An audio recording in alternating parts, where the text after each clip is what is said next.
믿음을 가지고 이 세상을 지나갈 때 우리의 삶이 주님의 역사가 되게 하여 주시옵소서. 그러기 위해서 늘 말씀으로 무장하고 말씀이 우리 삶의 실제가 되는 삶, 나에게 거리끼는 말씀이라도 주님께서 말씀하시면 순종하는 저희들, 그런 자를 되기를 소원합니다. 주님 이 시간에도 말씀 가운데 우리에게 지혜를 허락하여 주시고 깨닫게 되는 은혜도 허락하여 주시옵소서. 예수님 이름으로 기도드립니다. 아멘. 할렐루야. 오늘은 여호수아서를 보도록 하겠습니다.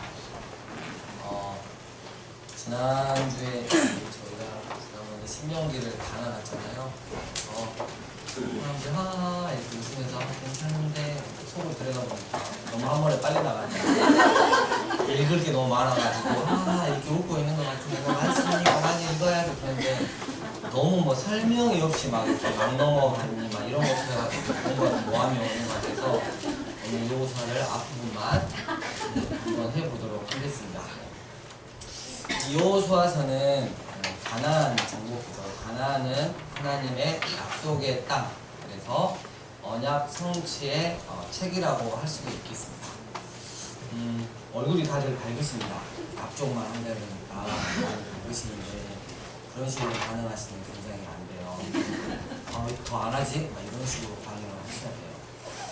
여호와의 종 모세가 죽은 후에 여호와께서 모세의 소정자 눈의 아들 여호수아에게 말씀하시되, 여호와 하나님께서 이제 그 다음 후계자인 여호수아, 우리가 여러분 믿음의 사람이, 위대한 믿음의 사람이 한 명이 죽고 다시 그 뒤에 한 명이 올 때 한 역사가 정리되고 또 다른 믿음의 역사가 이렇게 이루어지잖아요. 그래서 우리 다음 세대가 모세와 같고 여호수아와 같은 믿음의 큰 한 획을 그어놓을 수 있는 산 믿음의 역사의 증인이 되었으면 좋겠어요.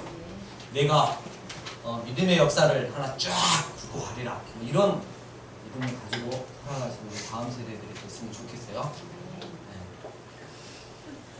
알았지? 자, 우리 7절부터 9절까지 함께 말씀 하시겠습니다. 시작. 오직 강하고 극히 담대하여 나의 종 모세가 내게 명령한 그 율법을 다 지켜 행하고 무로나 자로나 지으시지 말라. 그리하면 어디로 가든지 형통하리니 이 율법책을 내 입에서 떠나지 말게 하며 주야로 그것을 묵상하여 그 안에 기록된 대로 다 지켜 행하라. 그리하면 내 길이 평탄하게 될 것이며 내가 형통하리라. 내가 내게 명령한 것이 아니냐. 강하고 담대하라. 두려워하지 말며 놀라지 말라. 내가 어디로 가든지 내 하나님 여호와가 너와 함께 하느니라 하시니라. 아멘. 하나님께서 여호수아에게, 여러분 그 여호수아가 이 앞선 리더가 모세였어요. 그 용도자였죠. 이스라엘에겐 절대적인 존재였잖아요. 그 다음 그 뒤를 잇는 여호수아는 어땠을까요? 얼마나 두려웠겠어요. 여러분 앞에 리더자가 정말 많이 말아 드셔놓으면 뒤에 아무 사람이 와도 뭘 하나만 해도 은혜가 되고 저 사람 대단하다 이럴 수 있겠지만, 모세는 너무 하나님 앞에서 정말 잘 해낸 리더였기 때문에 여호수아가 그 다음 자리를 자기를 물려받았기 때문에 굉장히 두려울 수밖에 없는 상황이었는데, 이 상황 가운데서 하나님께서 여호수아에게 딱 하나만 이야기하죠. 너 다른 거 말고 말씀에 있어서 옳게 믿어라. 말씀을 어디로 가든지 깊이 말씀 붙잡고 묵상하고 거기서 하나님 마음을 헤아려 백성들을 다스리고 이 백성들에게 그 하나님을 가르치며 증거하며 살아라. 치우침 없이 언제나 말씀에 정도로 행하라. 이렇게 말씀을 하셨죠. 그럼 두려워할 게 없다. 이렇게 하나님께서 말씀하셨고, 우리가 여호수아 맨 마지막 24장을 보면 여호수아가 죽기 전에 이제 유언을 하잖아요. 근데 여호수아 인생을 보면 어때요? 정말 이 말씀 붙잡고 그대로 살아냈던 믿음의 사람이 바로 여호수아였다는 거. 여러분 우리가 다음 세대에게 다른 건 못해주더라도 이거 하나만큼은 너 말씀 붙잡고, 살아계신 하나님 말씀 붙잡고 그 말씀에 순종하며 믿음 속에 살아가면 어떤 것도 네가 이 세상 가운데 두려워할 게 없다. 이 한 명이 세상 사람 1000명을 쫓을 수 있는 그런 파워를 너는 가질 수 있을 것이다. 이렇게 우리가 이야기해 주어야 될 것 같습니다. 여호수아가 하나님께서 이렇게 말씀하심으로 말미암아 이렇게 마음이 이제 불타오르기 시작했죠. 그래서 믿음으로 이제 딱 준비를 하고 11절에 이제 백성들한테 사흘 안에 이 요단강을 건너겠다 이렇게 말을 하는 거죠. 그때 16, 17, 18절 이스라엘 백성들의 위로와 격려가 쏟아집니다. 아이고 애송이 여호수아가 하면 뭘 한다고 모세도 아닌데 아이고 걱정스러워 죽겠구만 이게 아니라 이거 한번 같이 읽어보실게요. 시작. 그들이 당신이 우리에게 명령하신 것은 우리가 다행할 것이요 당신이 우리를 보내시는 곳에는 우리가 가리나 우리는 범사에 모세에게 순종한 것 같이 당신에게 순종하려니와 오직 당신의 하나님 여호와께서 모세와 함께 계시던 것 같이 당신과 함께 계시기를 원하나이다. 누구든지 당신의 명령을 거역하며 당신의 말씀을 순종하지 아니하는 자는 죽임을 당하리니 오직 강하고 담대하소서. 너무 멋있죠? 이스라엘 백성들도 이 여호수아에게 힘을 실어주고 있는 장면이 나옵니다. 여호수아는 그 모세의 결정적인 실수 중에 하나가 한 명씩 지파를 뽑아와서 12명의 정탐꾼을 보냈던 것. 그래서 결국 불평과 불만이 쏟아졌고 40년 동안 광야 생활을 했던 것을 기억해냈습니다. 그래서 정탐꾼을 이번에는 정말 믿음의 사람 딱 2명만 정탐꾼을 보냈죠. 그래서 그 가나안 땅으로 보냈고 그 정탐꾼이 어디로 들어갔다? 여리고 성으로 들어갔다. 그래서 누구의 집에? 기생의 집인 라합의 집에 보냈다. 근데 이 정탐꾼의 정체가 드러나서 여리고 왕한테 보고가 됐고 이 정탐꾼을 잡으러 갔다. 근데 이 라합이 행했던 게 저기 있는데요? 이게 아니고 옥상에다가 삼대 안에 감초 넣고 5절 그 사람들이 어두워 성문을 닫을 때쯤 되어 나갔으니 어디로 갔는지 내가 알지 못하나 이랬어요. 그럼 이게 거짓말일까요? 아닐까요? 네, 신천지 그 거짓말 교회에 하나 등장하는 거짓말이냐? 네. 굳이 거짓말이라면 거짓말이라고 할 수 있겠지만 여러분 저희 집에 이렇게 예전에 이렇게 그 독립운동 이제 그 시절로 돌아가서 독립운동을 막 하다가 일본한테 쫓기게 된 거예요. 그래가지고 우리 집으로 그렇게 들어왔어요. 제가 숨겨주었어요. 저는 하나님을 믿고 있었어요. 독립군 숨었단 말이에요. 그 다음에 일본군 와가지고 야 독립군 어디 있어? 이랬을 때 저는 거짓말을 못합니다. 여기 계십니다. 이렇게 하면 어떻게 됩니까? 여러분 이건 정말 다른 문제잖아요. 이 라합은 정말 여리고에서 그렇게 처절한 삶, 어떤 이유인지는 모르겠지만 기생의 집이라고 그랬어요. 정말 힘든 삶을 살아가고 있었는데 언제부턴가 광야에서 그리고 요단강 동편에서 역사하시는 여호와 하나님과 그리고 이스라엘 백성에 대해서 들은 거예요. 근데 믿음은 들으면서 난다고 직접 경험해 보지 않았지만 이 듣다 보니까 여호와 하나님이 상천하지에 유일하신 하나님이 되시겠구나. 이제는 여호와 하나님의 시대가 여리고와 가나안 땅에 임하겠구나. 이런 것들이 딱 느껴진 거죠. 그래서 여러분 히브리서를 보면 이 라합의 행위를 믿음의 행위라고 11장에 규정을 하고 있어요. 그럼 이건 이렇게 우리가 어떤 게 거짓말이라고 하는 거는 자신의 이익과 그 욕심을 위해서 하는 것들이 거짓말이고 이런 것들은 지금 성경에서 말하는 믿음의 행위다. 신천지가 이런 거를 집요하게 이제 파고들었을 때 그래서 우리도 거짓말 부리가 24가지가 있다. 뭐 이런 식으로 하면 정말 대책이 없는 거죠. 아무튼 이 기생 라합은 첫 번째 뭐가 있었냐면 여호와 하나님에 대해서 결론을 먼저 딱 냈어요. 그래서 11절 두 번째 줄 너희의 하나님 여호와는 위로는 하늘에서도 아래로는 땅에서도 이게 삼천하지죠. 하나님이시니라 이러면서 그러므로 이제 청하노니 내가 너희를 성대하였은즉 너희도 내 아버지의 집을 성대하도록 여호와로 내게 맹세하고 내게 칭표를 해라. 문제들을 살려주라 이렇게 이야기를 한 거죠. 그래서 이 이 기생인 라합은 첫 번째 하나님에 대한 경험, 그래서 하나님을 정확하게 볼 수 있는 믿음의 시각이 있었고요. 두 번째, 시대와 역사를 정확하게 읽어낼 수 있는, 더 이상 이 여리고는 이렇게 존재할 수 없다. 이제는 여호와 하나님을 믿는 이스라엘 백성들에게 점령을 당하겠다. 정확하게 읽어내고, 거기에 믿음의 액션을 취했다는 거. 그리고 이제 이 기생 라합이 정탐꾼 중 이렇게 전승에 보면 한 명이 있어요. 정탐꾼 중 한 명이, 두 명 중에 한 명이 살몬이라고 하는 청년이죠. 근데 나중에 이 기생 라합이 살몬과 결혼을 해요. 그래가지고 얘를 낳죠. 얘 이름이 뭐죠? 그렇죠.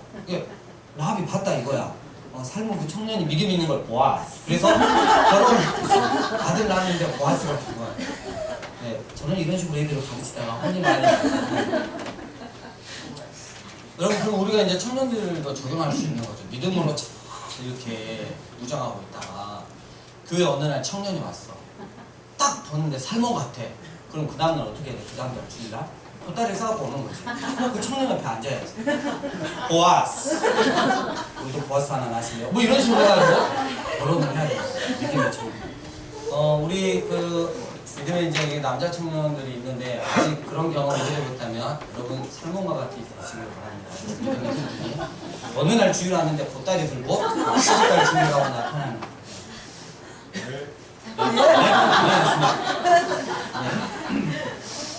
아무튼 이 라합을 통해서 우리가 참 보고 배울 게 많습니다.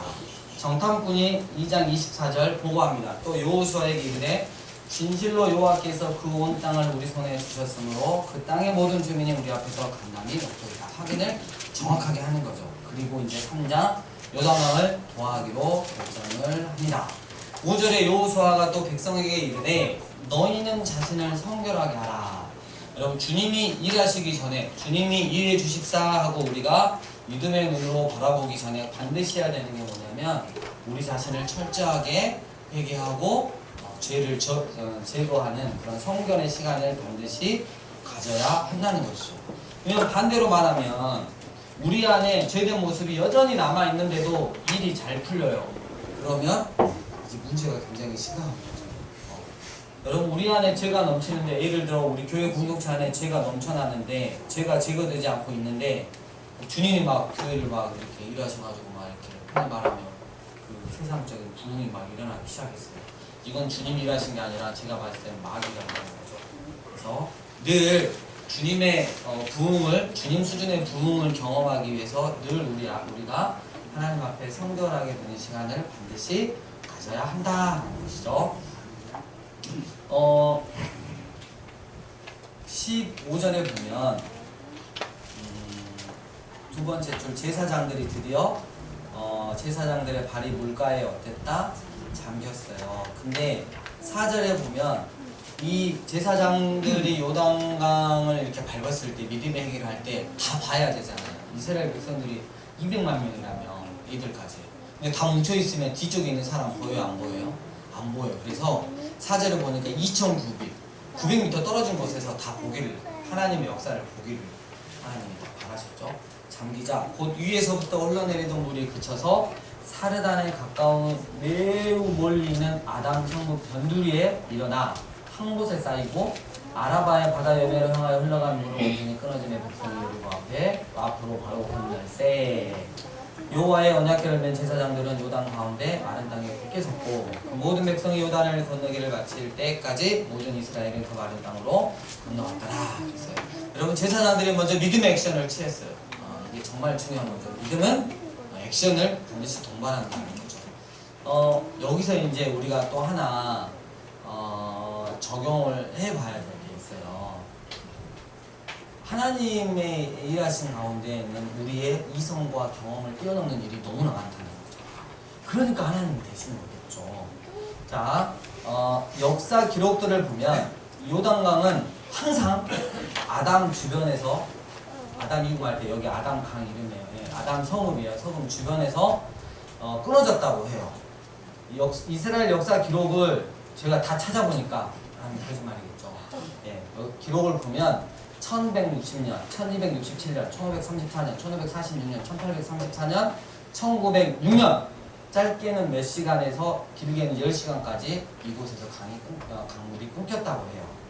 왜냐하면 그 주변이 가장 부드러운 퇴적층인데다가 강 옆으로 깎아지는 퇴적층 절벽이 있기 때문입니다. 그래서 아담 그 성읍의 그 강가를 지나면 이제는 완전히 흙탕물이 된다고 해요. 근데 추측해 보건대 열왕기 하 5장을 보면 나아만 장군 있죠. 사마리아에 있는 엘리사에 대한 이야기를 나아만의 여종이 하는 것으로 봐서 사마리아나 그 주변 지역에 있었을 것이고 그곳에서 나아만을 보냈다면 바로 이 아담 지역이지 않았을까라고 생각을 합니다. 이 아담 지역으로 내려와서 몸을 담갔지 않았을까 생각해 봅니다. 완전히 흙탕물인 그곳에 정말 그러나 아이러니하게도 나병으로 더럽혀진 몸이 이 흙탕물을 통해서 깨끗해졌다는 것, 다시 한번 우리의 이성을 뛰어넘는 일이죠. 하나님의 역사는 이런 일들이 있다는 거예요, 종종. 이때 우리가 믿음으로 아멘 하고, 우리 하나님은 전능하신 하나님이시니까 모든 피조물 자연세계를 당신 뜻대로 주관하실 수 있는 분이니까 하고 믿음의 고백을 해야 되는 것이죠. 네. 우리가 여기서 한번 적용, 우리의 이성을 뛰어넘는 일들을 우리 주님께서는 하신다. 그리고 이제 4장에 여러분 요단강 건너서 어디로 갔죠? 전초기지? 네, 길가로 갔죠. 길가. 네, 그래서 길가로 건너가서 20절에 보면 여호수아가 요단에서 가져온 그 12돌을 길가에 세웠어요. 이유가 뭐냐면 다음 세대 교육을 위해서. 밑에 이제 자식들이나 손자들이나 그 밑에 손자들이 이거 뭐예요? 이렇게 물어보고 예전에 여호와가 요단강을 멈추시고 우리가 이 가운데로 건너가야 하셨습니다. 우리 하나님 우리한테 이런 분이셨어. 약속의 땅으로 반드시 약속한 것을 지키시고 성취하셨던 하나님이셨어 라고 교육시키기 위해서 이렇게 했다는 것이죠. 늘 다음 세대 교육을 준비하는 공동체가 되어야 할 것입니다. 5장으로 넘어갑니다. 2절에 보면 이스라엘이 길갈에서 뭘 봤다? 네, 할례를 드렸습니다. 여러분 길갈 앞쪽에는 그 이스라엘이 점령해야 될 여리고 성이 있었어요. 근데 그 앞에서 하나님께서 이제는 전열을 다다듬고 공격하라! 이게 아니고 이제는 남자들이 하나님의 언약을 상징하는 아브라함과 언약을 맺었던 걸 상징하는 할례를 다시 하기를 원했어요. 왜냐하면 광야 생활 가운데 다 죽고 다음 세대가 일어났기 때문에 할례를 행하지 않았기 때문이죠. 그때까지. 그러니까 하나님께 지금 중요한 게 뭐냐면 언약의 땅으로 들어가기 위해서는 너희가 언약의 백성임을 다시 한번 상기시켜 주는 게 중요했죠. 그래서 적군 앞에서 다 바지를 내리고 남자들이 부싯돌로 툭툭툭 해가지고 할례를 받기 시작한 거죠. 남자 장령한 60만 명이 여러분 모여서 그렇게 있다고 생각을 했어요.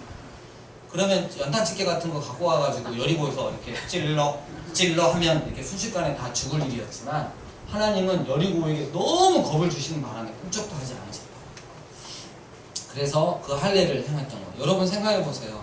이제는 믿음이 정말 올라와가지고 정말 공격해도 되겠다고 생각된 시점에서 하나님은 그 생각이 아니셨어요. 그것보다 더 중요한 게 뭐냐면 너와 내가 언약의 관계에 있다는 거. 그것을 더 믿음으로 확증하는 시간을 갖기 원하셨던 거죠. 그러니까 하나님이 하시는 거야. 전쟁은 내가 하는 거야. 네가 하는 게 아니고 넌 나에게 언약의 자녀가 되는 게 중요한 것이다 라고 말씀을 하는 것이죠. 그래가지고 이제 할례를 하고 낫기를 기다려가지고 이제 나왔어요. 그러면 여러분 이제 그 다음에는 또 이렇게 쳐들어가야 되는데 10절에 보니까 야 10달 전에 6월절 돌아왔는데 6월절 지켜야겠어 하고 또 말씀을 하시죠. 여러분 이게 중요한 거예요. 하나님의 언약의 자녀 늘 기억해야 되는 게 너희가 어디로부터 구원을 받았는지 어떻게 구원을 받았는지 이걸 늘 기억하라는 거예요. 하나님의 구원의 은혜를 기억하는 의식을 또 갖는 것입니다. 그래가지고 이 두 가지를 했어요. 그러면 하나님 입장에서 보면 다 되신 거예요. 하나님과의 언약 그리고 하나님의 구원의 은혜를 이렇게 감사하며 이렇게 마음이 무장되네요. 하나님은 그걸로 되셨어요. 12절 보니까 그 땅의 소산물을 먹은 다음 날에 이제 드디어 뭐가 그쳤죠? 네, 만나가 그쳤습니다. 여호수아가 13절 여리고 가까이 이르렀을 때 고민이 많았겠죠. 근데 누구를 만나죠? 14절에 여호와의 군대 장관. 우리가 신학자들이 이제 주석 생각하는 이 구약에서 활동하시는 예수님이지 않냐 이렇게 해석을 해놓고요. 이 군대 장관이 이제 여호와의 군대 장관이 지시를 이렇게 했어요. 그래서 야 예루살렘에 들어가면 잘 들어야 된다. 너 진짜 잘 들어야 된다. 무장한 자를 데리고 다 데리고 말고 무장한 자를 데리고 가운데 그 레이스가 데리고 하루에 한 바퀴씩 돌아라. 6일 동안 돌고 7일에는 7바퀴 돌아. 그리고 질러! 무너진다. 이렇게 이야기를 하시는 거예요. 여호수아가 뭘 받아 적으려다가 받아 적을 게 없어요. 하루에 한 바퀴씩 도니까. 돌다가 정말 미치는 거 아니야? 이런 생각이 들었어요. 이게 계획이었어요. 그리고 가셨어요. 이제 6장부터는 중부 전투가 시작됩니다. 여러분 이스라엘을 보면 요단강의 중부 그리고 그 다음에 남부 그리고 북부 이 순으로 이렇게 가나안 땅을 점령해 가는 거죠.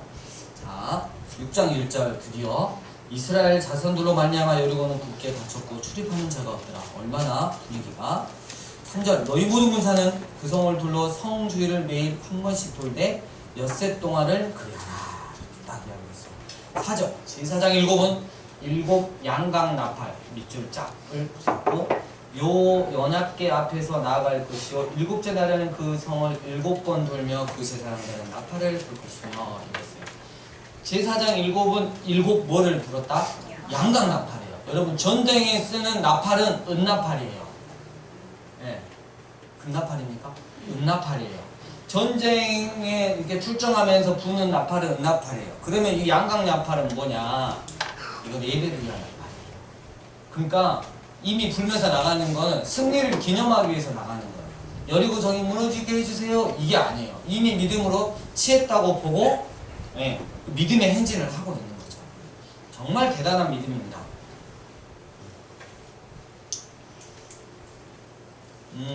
9절 그 무장한 자들은 나팔 부는 제사장들 앞에서 행진하며 후군은 그의 뒤를 따르고 제사장들은 나팔을 불며 행진하더라. 10절 여호수아가 백성에게 명령하여 이르되 너희는 외치지 말며 너희 음성을 들리지게 하지 말며 너희 입에서 아무 말도 내지 말라. 그리하다가 내가 너희에게 명령하여 외치라 하는 날에 외칠지어다. 이랬어요. 여호수아가 정말 좋은 리더라는 게 뭐냐면 광야에서 봤잖아요. 이스라엘 백성이 입만 열면 불평하고 말하는 게 하고 아니 시간만 주면 이거 가지고 여러분 물에 빠지면 어떻게 해야 돼요? 살려달라고 이렇게 나와야 되잖아요. 근데 물에 빠져 있어도 이게 들어가 있어. 왜? 누구 이렇게 이야기해야 되니까. 그게 이스라엘이었어요. 입만 열면 불평을 할 수밖에. 그래서 여호수아가 야 이제 제가를 물려보자. 가지고 아예 나뭇가지 예를 들면 하나씩 그냥 물어보라라든가 말하지 말고 이렇게 딱 해놓은 거예요. 왜냐하면 여러분 하루에 한 바퀴 돌고 그 다음 한 바퀴 돌고 이스라엘이 보통 3일째 불평을 많이 하더라고. 세 번째 날부터 누구냐? 그래서 또 성질하기 시작하겠죠. 4일째, 5일째, 6일째 벽돌이 군도 안 맞고 흔들리지 않았어요. 돌가루도 하나도 안 떨어졌어요. 근데 이스라엘은 분명히 속아버렸다. 돌아가자. 분명히 이랬을 거예요. 뭔 여호와 하나님이냐? 이런 식으로 했을 거예요. 근데 여호수아가 너무나 치명적인 이스라엘의 약점을 알았기 때문에 그것을 완벽하게 방어를 했죠. 자, 15절. 7째 날 새벽에 그들이 일찍이 일어나서 전과 같은 방식으로 그 성을 7번 도니 그 성을 7번 돌기는 그날뿐이었더라. 완전수죠. 7번째 제사장들이 나팔을 불 때에 여호수아가 백성에게 이르되 외치라. 여호와께서 너희에게 이 성을 주셨느니라. 그래가지고 여러분 외쳤더니 여러분 그 성이 어르르 하고 무너졌던 거죠. 느낌이 이런 거예요. 여리고성 안에 있는 사람들은 황당했겠죠. 마치 이런 느낌이에요. 어떤 남자가 너무 이렇게 소변이 급해가지고 어떤 트럭 뒤에 가서 얼른 볼일을 보고 그 트럭에 시동 걸어서 출발해서 나 혼자 남은 거야. 여리고가 꼭 이런 상황이지. 충분히 이해 가시죠? 그러다 질질 이렇게 따라가고 할 수 있으니까 지금 딱 이런 느낌이에요. 죄송해요. 네. 그래서 여리고성은 무너졌고 그리고 하나님께서 명령하신 대로 그 안에 있는 모든 것들을 남기지 다루지 말 것을 이야기를 했는데 그 중에 한 사람이 있었어요. 7장에 가면 누구죠? 네, 아간이죠. 아무튼 이겼어요. 그리고 라합과 라합의 가족들은 구원을 받았어요. 7장에 이제는 그 다음 성이 2절에 보면 여호수아가 여리고에서 사람을 베델 동쪽 벳아웬 곁에 있는 아이로 보내요. 성 이름이 뭐예요? 아이예요. 이제 느낌상 어때요? 애기금 애기. 하나님한테 물어볼 것도 없어. 그냥 리더들한테 그거 한 2, 3천명만 그냥 떼가지고 가면 그냥 끝날 것 같은데요. 이제 교만해지기 시작했어요. 여러분 여리고성을 이스라엘 백성들의 능력으로 점령했어요. 한 거 없잖아요. 하루 한 바퀴씩. 그것도 할 것도 못하게 해가지고 이렇게 입에 제가 그랬는데 벌써 교만해진 거예요. 그래가지고 갔다가 5절에 보니까 36명중 여기서 36개가 나옵니다. 36명이 도망을 쳤습니다. 죄송합니다. 아무런 반응이 없어서 정말 당황스럽습니다. 그래서 이 전쟁에 실패한 이유를 몰랐어요. 그래서 여호수아와 리더들이 하나님 앞에 묻고 기도했어요. 10절 여호와께서 여호수아에게 이르시되 일어나라 어찌하여 이렇게 엎드렸느냐 이스라엘이 범죄하여 내가 그들에게 명령한 나의 언약을 어겼으며 또한 그들이 온전히 바친 물건을 가져가고 도둑질하며 속이고 그것을 그들의 물건들 가운데 두었느니라. 그래가지고 여러분 이게 뭔 일이야. 여호수아가 지파별로 모아가지고 16절부터 아침부터 뭘 하죠? 제비뽑기를 시작하는 거예요. 뽑고 17절에 뭐요? 딱 뽑았는데 유다 족속 나왔어요. 또 뽑았는데 세라 족속이 나왔어요. 또 뽑았더니 삽디가 뽑혔고 18절에 보니까 유다 지파 세라의 중소녀 삽디의 손자 갈미의 아들인 아간이 정확하게 꽂힌 거예요. 네, 뽑혔어. 정말 대단하죠. 여러분 우리는 이 상황을 이 제비를 쓰는 상황을 아주 특별한 상황으로 봐야겠죠. 지금이 어떤 걸 이렇게 제비를 썼을 때 누가 했는지 우리 한번 제비 한번 뽑아볼까? 안 뽑히죠. 상황이 다른 거예요. 예전에 우리 그 총회가 총회장을 이렇게 해놓고 이렇게 제비를 뽑자 이렇게 해서 했는데 문제가 굉장히 많이 됐죠. 왜냐면 회의 진행도 하실 수 없는 분이 연륜이 안 되신 분이 또 회장이 돼가지고 또 어려운 거예요. 이 시대에는 안 맞는 거예요. 하지만 요 특별한 이스라엘의 이 하나님의 공동체 안에서는 이게 왜냐면 하나님이 역사하시는 일이니까 정확하게 뽑아지는 거죠. 여러분 아간이 점점 자기 지파, 자기 가족, 자기 친척, 자기 가족, 우리 가족 이렇게 조여올 때 여러분 제비뽑기가 어땠을까요? 정말 똥이 됐을 거예요. 아간이 딱 걸렸어요.